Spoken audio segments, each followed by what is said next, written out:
The Red Bull Ring is where we are racing in this episode, and now we're going to struggle. You can see we've got 3 Ferraris ahead of us. We've got Giovinazzi just to our left. Ignore his name is wrong, but it is Giovinazzi nonetheless, and he's going to get off to a decent start, but he's going to absolutely blitz us before we get into turn 1. We're going to go side by side, but that's going to make no difference as Leclerc and Schumacher are side by side coming up the run to the hill.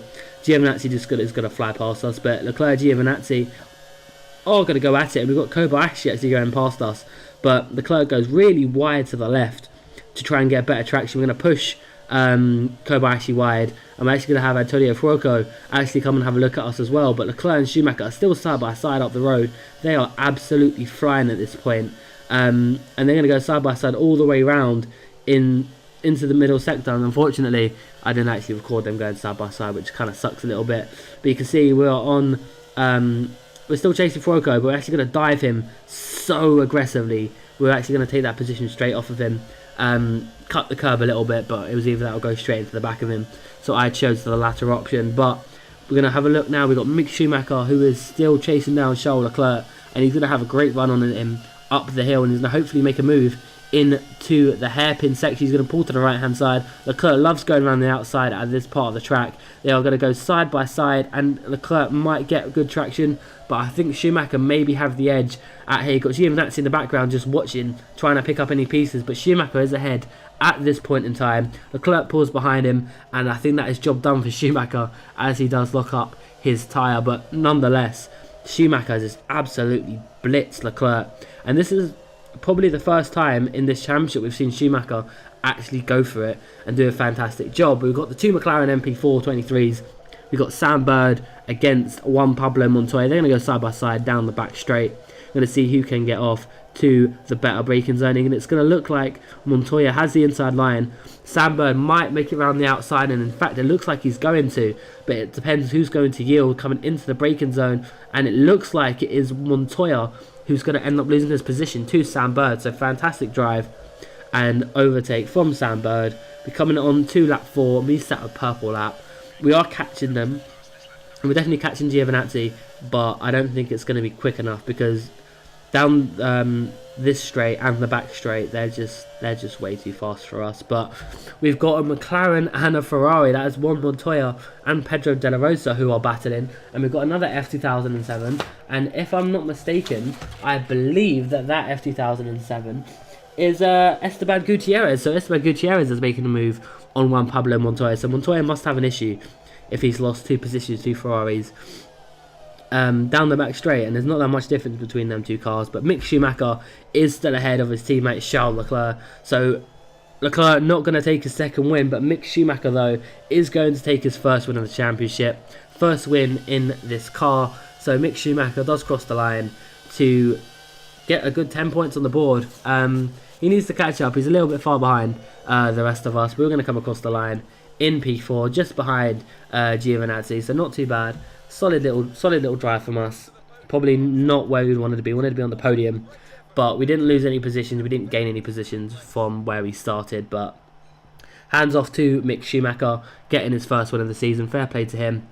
And obviously, I think I said in the last video that the Ferrari's going to be a lot stronger towards the back end of the season. As you can see, we've got 10 cars, and only 4 of them are Red Bulls. The other 6 are Ferraris.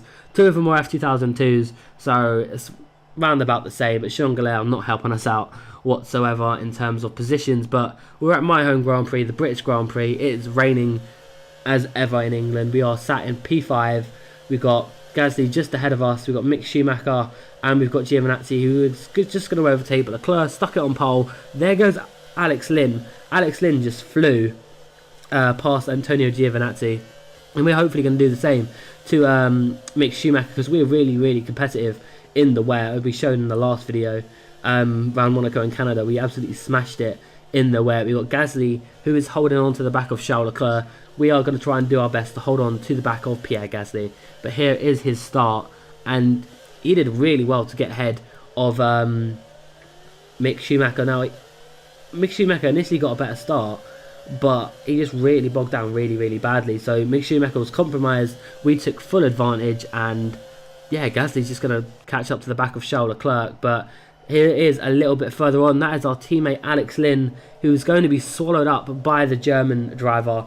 Schumacher is going to go round the outside of Alex Lynn. He's going to get the job done, hopefully before Copse, because that'll be a very scary corner to be overtaken at in these conditions. But Mick Schumacher's going to have the acceleration and the pace for sure to definitely overtake him. That we've got a Ferrari in the background, and that is going to be, I want to say Giovinazzi's going to take him round Copse. They're going to go side by side. He's going to get better traction as Lynn's stuck on the curb, and that is it, job done. Giovinazzi taking full advantage of his teammate, who put Lynn in a really bad position.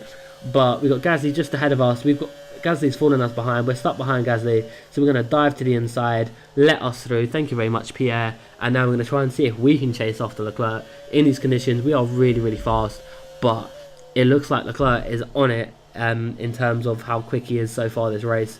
We're going to catch up to him just a little bit through this section, but I've got a feeling Leclerc might run away from this, might run away with this. We're going to have a replay of that. It looks like we was under pressure from Schumacher, so that was a make or break move for our race. We probably would have got swallowed up by Mick Schumacher as well, and then sure enough Pierre Gasly probably would have got an overtake as well. But lap 2 we got Sean Galeo, who is going to be overtaken now by Pierre Gasly. Mick Schumacher even, Jesus Christ.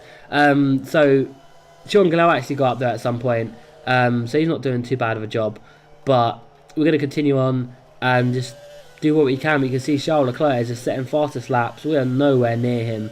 We're actually really struggling in these conditions, which is weird. I didn't think we would, but we're going to go really wide. We're going to hit the curb, we're going to half spin, and we're actually going to end up into the gravel if we're not careful. Indeed we are. So we're going to lose loads of position. We're going to come back on as slow as possible, but Button does take off our front wing and vice versa. We do get a time penalty for that collision with Button. We need to get past him as soon as possible. We've clipped him, he's round, and we have created a traffic jam. Oh no, we have just spun Jensen Button as everyone in the field just goes past us. De La Rosa, Kovalainen, Montoya's behind us, Button behind him. Oh, that was an awful mistake. We honestly couldn't have done any worse than that, to be honest with you. Yeah, so we're going to try and continue on, see what we can do if we can actually catch up to Kovalainen in the much slower McLaren compared to our Red Bull. But the downforce is not having it. Montoya's going to go through. We're just going to call it a race because we don't want to make any more silly mistakes. Kobayashi's really, really down the order. Luca Badoa's also behind us. He's going to overtake us any second now. There goes Rubens Barrichello in our rear view mirrors. Fisichella's about to go through. The only overtake that Renault's done all championship. We've got Sorokin also behind us in the Renault, and Button plumb last. So we're just going to pull in to where the old pit straight was, and we're just going to park our car here, and just pure disappointment in ourselves that we it's just a really bad mistake. We're going to have a look at what we did, so you can see we don't even get caught by the camera because we're already sideways by this point. We managed to miss the brake marker board, but we're just going through the gravel. So obviously coming back on here, we're more or less straight, and I thought we'd be fine, but it just wasn't meant to be. And obviously trying to get past Button, I thought he was going to leave a bigger gap, and then we just got caught on him and he's gone round, and it's just not what we want. But Charles Leclerc does manage to take his second win of the season. He's only 3 wins behind me, 2 wins behind me, 1 win behind me now. Jesus Christ, I'm not happy. That was disappointing. But the constructors are very close. Ferrari and Red Bull on the same amount of constructors. We're gonna have to watch that. It's gonna be very, very difficult to win the constructors, but if we win the drivers, it'll be all good. Until next time, guys, I'll see you then. Bye bye.